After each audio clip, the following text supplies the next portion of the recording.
అన్వేషణ తోపు దమ్ముంటే ఆపుని నీ అవ్వ బెట్టింగ్ మేము గోవాలో కసినోకి పోయినాం బ్రో. జస్ట్ ఎట్లుంటుందో చూద్దామని అంతే. ఆన్లైన్ ప్లాట్ఫామ్స్లో బెట్టింగ్, ఇక్కడ పేకాట అదంతా జూజూబీ. అసలు దీని ముందు ఏది పని చేయదు. నేను ఓన్లీ దీని అంబియన్సే చూపిస్తున్నా. నేను ఈ కసినోలో చూసింది చెప్తున్నా. ఒక అంకుల్ తెలుగు అయినా ఫుల్ వైట్ అండ్ వైట్ వేసుకొని వచ్చిండు. ఆయన ఒక అసిస్టెంట్ కూడా ఉన్నాడు. ఆ అసిస్టెంట్ చేతిలో ఒక చిన్న బ్రెడ్ సైజ్ అంత ప్యాకెట్ ఒకటి ఉంది. ఆ అంకుల్ ఫస్ట్ విఐపి దానికి వెళ్ళకుండా నార్మల్ దానికి వెళ్ళిపోయాడు.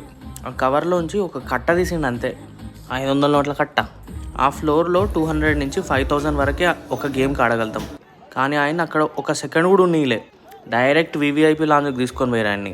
ఈ బెట్టింగ్ యాప్లు ఇవన్నీ కాదు బ్రో, మంచిగా సంపాదించాలా, సెటిల్ కావాలా. ఇండియాలో అయితే గోవా ఉంది, ఇది కాకుండా యూకే, యూరప్, గోవా, బ్యాంకాక్. అంకుల్లా పోవాలా, 5 లక్షలు సాపేసుకొని రావాలా. బై ద వే గోవా ఘోరంగా ఉంది బ్రో. 1-2 డేస్లో డిసైడ్ అయిపోయినాం కాబట్టి ట్రిప్ సక్సెస్ఫుల్. వీకెండ్